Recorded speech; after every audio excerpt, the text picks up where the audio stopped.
Hey everybody, welcome to Money's No Object. I'm your host, Dylan Howell. This is episode number 330 of our YouTube channel and podcast, and I cannot be more excited to continue sharing with you guys personal finance topics that I think can be useful for you in your long-term financial journey. Today we are going to be talking about a specific way that you can diversify your portfolio, and that is into small cap stocks. Okay. And the reason that I'm going to focus on small cap is because an article came out just yesterday talking about the discount that is currently being found in small cap stocks. And I'm a believer in diversification over the size of the firm. And so I think that if we can look into whether or not there's this big discount in small cap stocks, and if we can invest some of our money in some of our portfolio into small cap stocks, we might be able to make outsized returns in the future. And ultimately, that's what we want. We want abnormal returns as we move forward. So stick around for a discussion of all that and more in today's episode. Before we get started, though, if you could go down below, hit the big red subscribe button, like this video, leave me any feedback in the comments down below, and I'll be sure to respond to anything you leave down there. If you're listening on Apple or Spotify podcasts, be sure to subscribe and leave me a review on either one of those platforms. Follow me on social media at MNO with Dylan, and that's really good supplemental materials to all the things I'm putting out in these long form episodes on YouTube and the podcast every single day. And then if you need somebody to help you to build a financial plan and keep you accountable to that plan over the long term, then I can do that. Just DM me on any of the major social media sites and tell me that you are interested in financial coaching sessions, and you and I can begin working together, pushing towards your long-term financial goals and ultimately pushing you on towards long-term financial freedom, which is what I hope for every single individual who's watching or listening to this show on a day-to-day basis. Now let's just recap this idea that we talk about a lot in portfolio management. We talk about a lot in investment analysis, right? We talk about this idea of diversification, right? And diversification is, something that I believe is useful for most investors, right? I believe that most people should take advantage of diversification, but there are a lot of people who say that diversification is dumb, right? Mark Cuban is somebody who specifically has said those exact words. Diversification is dumb. He said, that why would you, buy a bunch of different things maybe that you don't understand as well as, just this one group of things that is going to return the best over time. And he's not wrong, right? Concentrated ownership in any area can provide better returns, but naturally it's going to come with more risk. And the idea of diversification is decreasing risk, not putting all your eggs in one basket, right? And Warren Buffett even says that, if you want to make, great returns in the stock market, you don't need more than 6 to 10 stocks, right? Well, 6 to 10 stocks is not going to provide you some broad diversification. And who's to say that those 6 to 10 stocks are not highly correlated with one another, right? So this idea of diversification, it is nothing more than allocating your capital, allocating the money that you have in a way that will decrease your exposure to any one sector, to any one size, to any one risk, right? To anything that is going to just pull a particular set of stocks down at any one time, right? Ultimately, you want correlations of returns that are not highly correlated with one another, right? You don't want high correlation between the returns of different assets that you own, right? And if you don't have high correlation, then you have more diversification, right? You have decreased what we call this unsystematic risk, this diversifiable risk that you can, get rid of, right? And now all that you're left is some semblance of market risk and maybe some diversifiable risk, but far less if you're diversifying. Now, we know that we can diversify in many ways, right? We can buy companies that are in different sectors.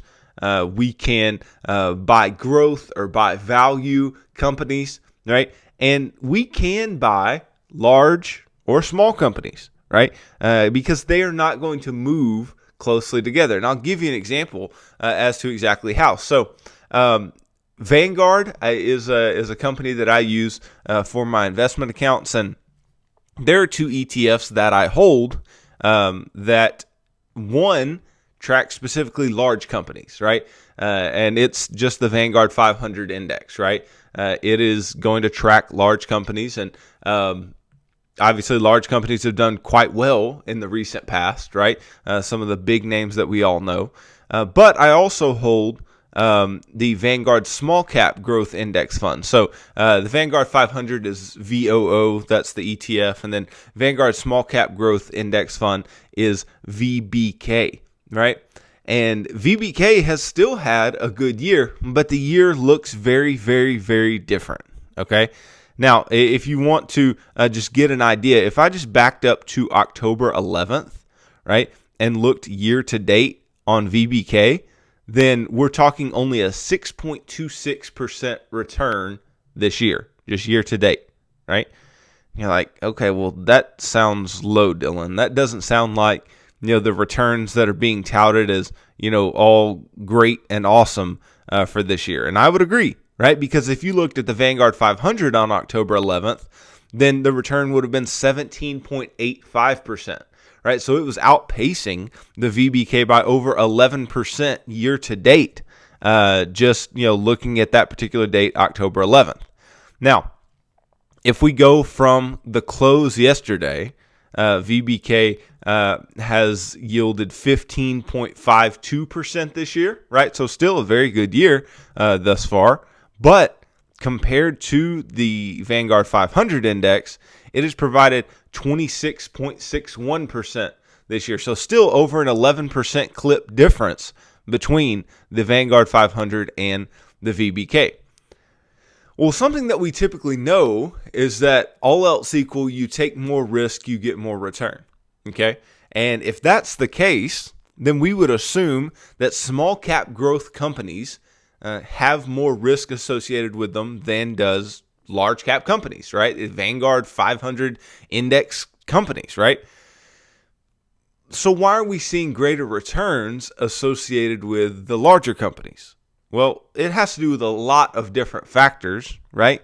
But at any given time, one type of asset, one particular class of asset can, underperform another, right? And small cap is underperforming larger cap companies, really for no other reason than the fact that you have a lot of larger cap companies that are very popular, right? They're very interesting to investors, and if something's very interesting to you and you see it all the time, then you're going to invest in it, right? You're going to put a lot of money into it. And it probably says a lot about the reemergence of the retail investor that we've seen over the past few years. But that's just some speculation. There's a lot of different market drivers that could have some impact here. But nonetheless, we've seen large caps outperform. Which brings me to this article, right? This Market Watch article that I ran into yesterday, right? That says, a bargain you can't ignore, small cap stocks are trading at their second biggest discount in 20 years.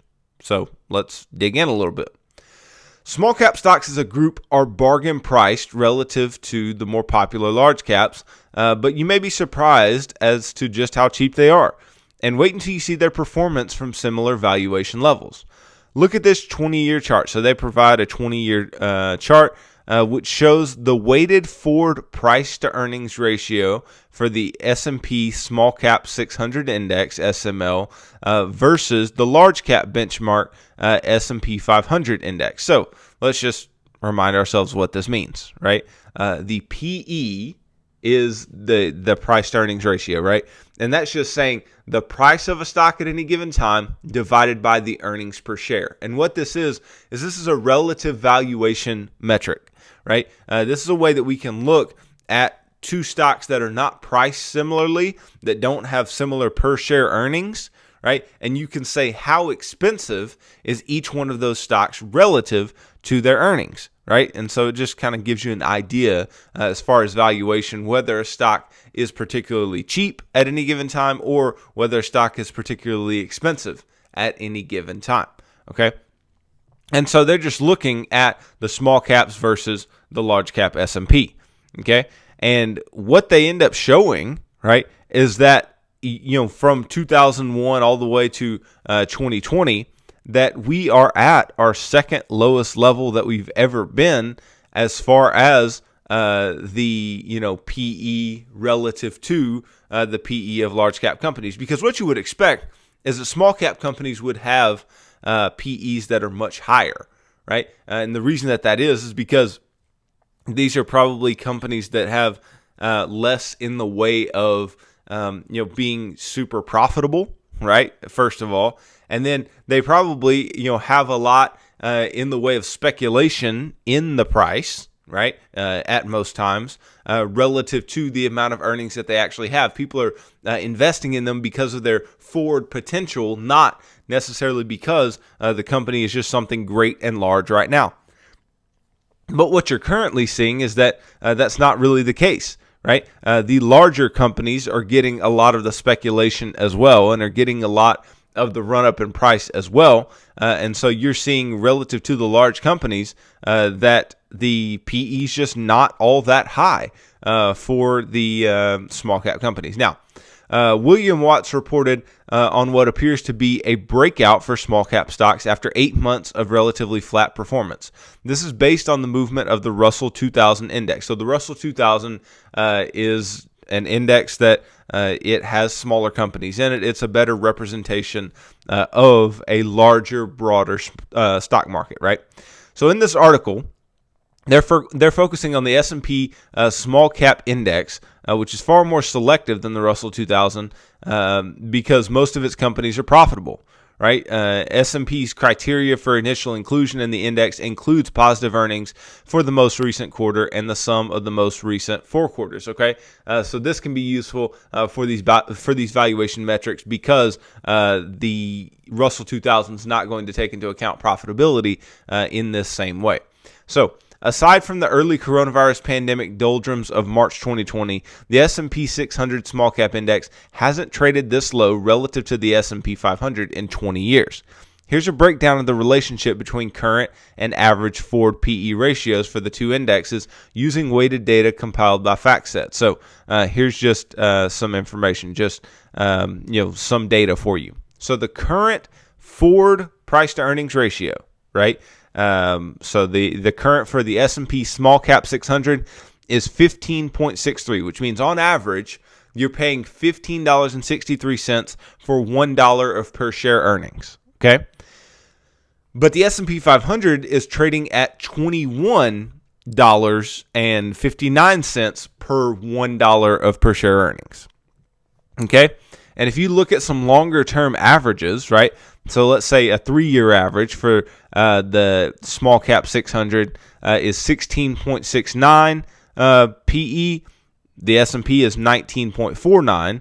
A 10-year average for the small cap 600 is 15.81, and the S&P's at 16.72. And then a 20-year average, the small cap is at 15.34, and the S&P's at 15.72.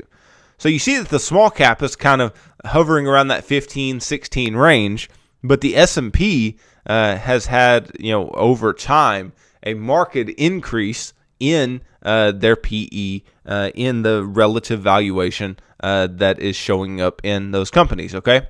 So as a percentage of the S&P 500's valuation, right, the small cap 600 is lower than it has been really any time during the last 20 years, right? So we're looking at 72% of the valuation of the S&P, whereas, on a 3-year average, 86%, on a 10-year average, 95%, on a 20-year average, 98%, right?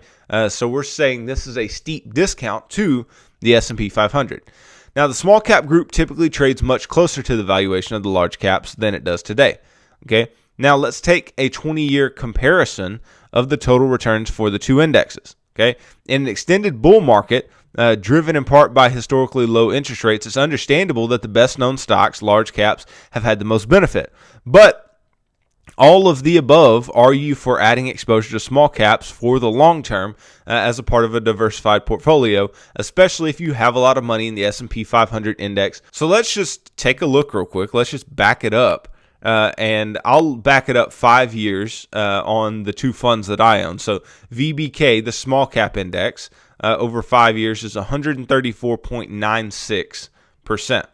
Okay, the VOO over a 5-year period if you back it up, is going to be 115.95. Right, so VBK has outperformed the VOO over this past 5 years, but that may have a lot to do with the fact that this is a small cap growth ETF, right? And that may have a whole lot to do with it. But if you just look at Vanguard's small cap index fund, which is VB, okay, and you look over a 5-year period, you're looking at a 92.8% return. Okay, now we're making a little more sense. So 92.8% for VB versus the VOO, the Vanguard 500 index, at 115.95. So we're talking there, a 22, 23% difference over a 5-year period. So we have seen that returns of the S&P 500 have outperformed. So let's back it out even further for the small cap index, right? And so we would go back as far as we can for the VOO here. And so that would be September of 2010, right? So if we go from September 10th to 2010 on the small cap index, that's going to give me 293.76% returns, okay? And if we do the same for the VOO, that's going to get me to returns of 321.74%, right? So over this time period, again, we are seeing the S&P, the valuation just increase and increase and increase, which is allowing us to have greater returns relative to small cap companies, which should, again, if we're talking on a risk return relationship, have higher returns, right? But if you look at the S&P small cap total return from 2001 all the way to today, and you look at the S&P 500 from 2001 all the way to today on a relative basis, right? If you just start basically at zero and try to follow the indexes upward, then you would be at 787.49 for the small cap index and 536.90 for the S&P 500. So small caps have outperformed over the last 20 years, right? But if you just talk the last 10, those larger cap companies have outperformed, right? So this is a very big deal. But for a shorter term case, let's see this comparison of aggregate consensus 2022 estimates among analysts polled by FactSet for the two indexes, okay? So the small cap 600, as far as sales per share, right, is expected to have $1,261.61 sales per share relative to 2021, 1,170.21, right? So that's an expected increase of 7.8%, whereas the S&P 500, they're only expecting an increase of 6.7% in sales per share. Okay, so that gives the small cap a leg up. Well, what about when it comes to earnings per share? Well, they're expecting small cap companies to increase by 14.1% since last year into 2022, and then they are expecting the S&P 500, these larger cap companies, to increase only 8.2%. Right, so quite a disparity there. Then what about free cash flow per share, right? We're expecting an increase here of 20.7% from 2021 to 2022 of the small cap companies, and only 14.1% from 21 to 22 for the larger cap companies. So in all these cases, we're seeing a leg up in the fundamentals of the small cap companies relative to the large cap when it comes to expectations, right? So good numbers across the board, but again, the estimates are higher for the small cap group. For both groups, the free cash flow estimates are comforting, right? Free cash flow is the company's remaining cash flow after planned capital expenditures. It is money that can be used for expansion, dividend increases, stock buybacks, or for other corporate purposes, right? So we see that, there is a very good case to be made for small cap companies to outperform in the future, right? But then the question is, how do we go about getting exposure to small cap companies, right? So it's actually not that difficult, okay?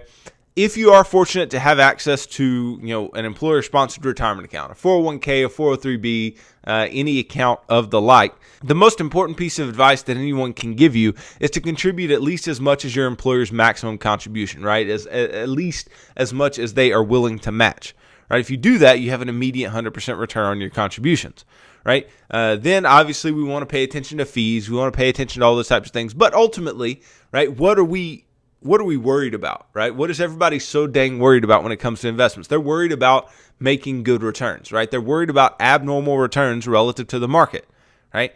And if you're just saying, can I beat the S&P 500 in the future, small cap companies just may be the place to go, right? They definitely could be. And so there are a few ETFs that track the S&P Small Cap 600, right? One from Vanguard, VIOO, is the Vanguard S&P Small Cap 600 ETF, right? There's also one from the SPDR ETFs, the SPDR State Street ETFs, right? That is the S&P 600 Small Cap ETF, which is SPSM. And there's one from iShares as well, which is the iShares Core S&P Small Cap ETF, IJR. Again, these are not recommendations, but this is just ways in which you could have some allocation in the S&P Small Cap 600. Now, what do I do? What do I think? What is my outlook as far as diversification goes? Well, at any given time, especially within our 401k or our IRAs or whatever, any money that we're actively adding to our accounts, what I'm trying to do, yes, is be diversified, right? But I have this idea of how I want to diversify things out. So I do diversify based on size, right? I am investing in things of differing sizes. I told you I invest in VBK, the Vanguard Small Cap Index. I do invest in that, and I told you that I do invest in the Vanguard mutual funds. I told you that before, of differing sizes as well, right? So within my wife's 401k, what we'll do is we'll just continually add money, obviously, every time she gets paid.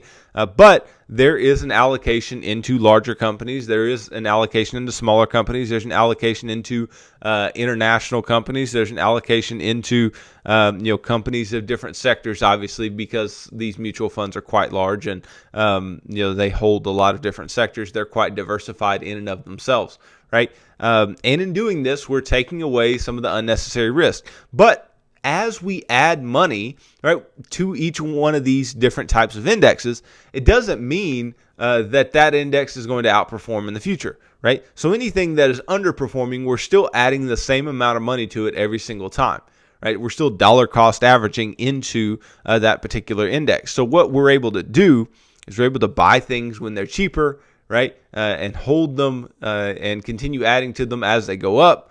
But as things go down, we're able to buy them at better and better prices. That's what dollar cost averaging allows you to do. So I don't expect any of you to go out and just put all of your money into small cap indexes. That's not what I'm saying, right? I'm saying that, yes, there may be a bargain there, and yes, there may be an opportunity there, and it may be a group of stocks that's been not completely ignored, but that has been looked down upon relative to the Apples and the Googles and the Microsofts of the world, right? But these particular companies, they can still provide a lot of value to our portfolios, right? So I think we need to take heed to that. We need to take advantage of companies that can provide value, and especially when those companies are at lower valuations than the companies that you're already invested in, because if you can constantly buy things cheaper, right? Again, dollar cost averaging into things. You can buy things cheaper, and especially at cheaper valuations relative to their fundamentals, right? Then you can set yourself up for large run-ups in price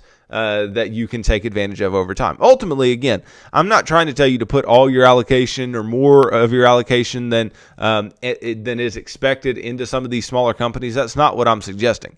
But what I am suggesting and what I am trying to get you to think about is your level of diversification.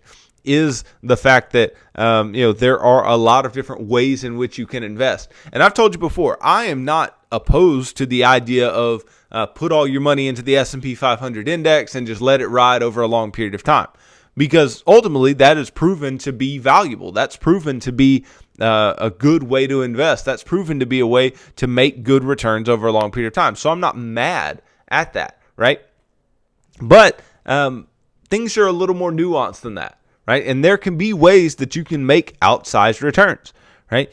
Even if you are highly diversified. Even if you're highly diversified, you could still make greater returns than just the S&P 500, right? But you have to be thoughtful to your level of risk tolerance, right? Because ultimately, small cap companies are going to be more volatile, right? There's going to be more variation in their returns, right? But those returns can be greater over time, especially in times when they are trying to catch up to the valuations of some of the larger companies in the S&P 500 or whatever else, right? So again, not making any recommendations here, just giving you some of my thoughts as to what I'm thinking about with small companies versus large companies, and maybe you increase your allocation a little bit to smaller companies at a time like this. Maybe you put a little more money into smaller cap indexes, or if you have any extra money that you are looking to invest, maybe you put it into a small cap ETF or something like that, right? But ultimately, I think you should just continue your dollar cost averaging, continue the boring way in which you invest, because anytime we try to time something, then we will likely miss, right? You try to take all your money and put it into small caps. Well, large caps may continue to outperform for the next 10 years. We just don't know, right? But we do know about history, and we do know about relative valuation, and we do know that these small caps have done fundamentally and have done in returns what I've laid out here today, right? So we can base a little bit of our decision on history, but we ultimately need to understand that markets don't always follow your history, and markets don't always follow your preconceived notions. And so our preconceived notion that S&P 600 small cap index may outperform the S&P 500 just may not be the case, right? But ultimately, knowing that these things are fact can push us towards greater diversification, and not just the idea of diversification, right? Diversification is within asset class. It's within stocks, diversifying further, right? But maybe it leads you to paying attention to your asset allocation, right? Because asset allocation is one of the biggest ways that we can decrease risk or increase risk in our portfolios, because asset allocation has to take into account different assets. It takes into account stocks, bonds, commodities, precious metals. It takes into account any different asset class that you could be holding, real estate, right? Whatever. And it just throws it all at your portfolio and goes, okay, what percentages of each do you want to hold, right? And you could just be 100% stocks, and that's your asset allocation, right? But you have to understand that if you are trying to properly, gauge risk, properly hedge risk over time, just employing some 100% stock or 100% bond or 50-50 or 60-40 might not be most useful. Now, it may be the simplest thing you can do, but it might not be most useful in understanding your risk tolerance, in getting some of the returns of the small cap companies, or getting some of the returns of these larger cap companies as time goes on, right? But you need to understand your risk, and you need to understand the risk you are willing to take in your investments. And ultimately, you need to understand that the risk, in the way that we see it, is just variation of return. So the longer time that you have, the more returns you should make from the more variable return, ETFs or mutual funds or whatever, if they are index funds, and we're not talking about actively managed, high cost type funds, right? So nonetheless, I think this is a good lesson. It's a good lesson on understanding that just because the S&P 500 is the love child of investors, right? And just because the S&P 500 is the thing that we use as an index the most often, does not mean that it has to be the only place that we invest in stocks. It does not mean that it has to be the only place that we push money in, right? And yes, there's a lot of passive money, a lot of money in 401ks and IRAs that goes into S&P 500 indexes, and I am one of the culprits, right? I put a lot of money into the S&P 500 as well, but that does not mean that I don't take into account smaller cap. That doesn't mean that I don't take into account international stocks. That doesn't mean I don't take into account different sectors. It does not mean any of that. It does not mean I don't take into account growth versus value, right? All it means is that maybe I'm just a little heavy in the S&P, right? And maybe you are too, and maybe you need to, decrease exposure. Maybe you need to look at how your asset allocation is set up. Maybe you need to look at how your diversification is working out. And ultimately, maybe you need to get some allocation in these smaller companies, because it may be one of the places that we can see good abnormal returns in the near future. So thanks for watching this video. If you could go down below, hit the big red subscribe button, like this video, leave me any feedback in the comments down below, and I'll be sure to respond to anything you leave down there. If you're listening on Apple or Spotify podcasts, be sure to subscribe and leave me a review on either one of those platforms. Follow me on social media at MNO with Dylan, and that's really good supplemental materials to all the things I'm putting out in these long form episodes on YouTube and the podcast every single day. And then if you need somebody to help you to build a financial plan and keep you accountable to that plan over the long term, then I can do that. Just DM me on any of the major social media sites and tell me that you are interested in financial coaching sessions. And you and I can begin working together, pushing towards your long-term financial goals and ultimately pushing you towards long-term financial freedom, which is what I hope for every single individual who's watching or listening to this show on a day-to-day basis. So tune in Monday as I continue talking about personal finance topics that I think could be useful for you in your long-term financial journey. So thanks for tuning into this episode of Money's No Object. I'm your host, Dylan Howell. God bless.